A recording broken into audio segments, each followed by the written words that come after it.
उद्धव ठाकरे यांची दुपारी 1 वाजता पत्रकार परिषद पार पडणार आहे। शिवसेना भवनात ठाकरेंची ही पत्रकार परिषद पार पडेल।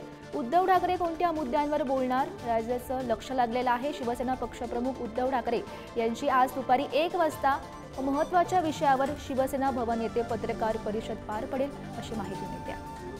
या संदर्भात अधिकची माहिती जाणून घेऊयात। आमचे प्रतिनिधी रिद्देश सध्या आपल्यासोबत आहेत। रिद्देश, महत्त्वाची बातमी आहे, उद्धव ठाकरे यांची दुपारी 1 वाजता ही पत्रकार परिषद पार पडणार आहे।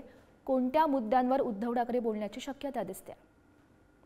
नक्कीच आपण पाहिलं तर उद्धव ठाकरे यांची आज पत्रकार परिषद ही पार पडणार आहे। दुपारी 1 वाजता शिवसेना भवन येथे महत्वपूर्ण विषयावरती पत्रकार परिषद ते घेणार आहे। एकंदरीत पाहिलं तर आगामी विधानसभा निवडणुकीच्या अनुषंगाने काही महत्वपूर्ण निर्णय घेतले गेले आहेत आणि त्या अनुषंगाने पत्रकार परिषद असू शकते अशी माहिती सध्या तरी सूत्रांकडून मिळत आहे। कारण आपण पाहिलं मागील अनेक दिवसांपासून ठाकरेंच्या शिवसेनेच्या त्या पदाधिकाऱ्यांची बैठक आहे जे मातोश्रीवरती सुरू आहे आणि त्या बैठकांनंतर आता ही पत्रकार परिषद ही पार पडत आहे। त्या पत्रकार परिषदेत मागील अनेक दिवसांमध्ये ज्या बैठका झाल्या त्या बैठकामध्ये काय महत्वपूर्ण निर्णय घेण्यात आले या निर्णयावर संदर्भात आज या पत्रकार परिषदेमध्ये उद्धव ठाकरे हे संबोधित करू शकतात।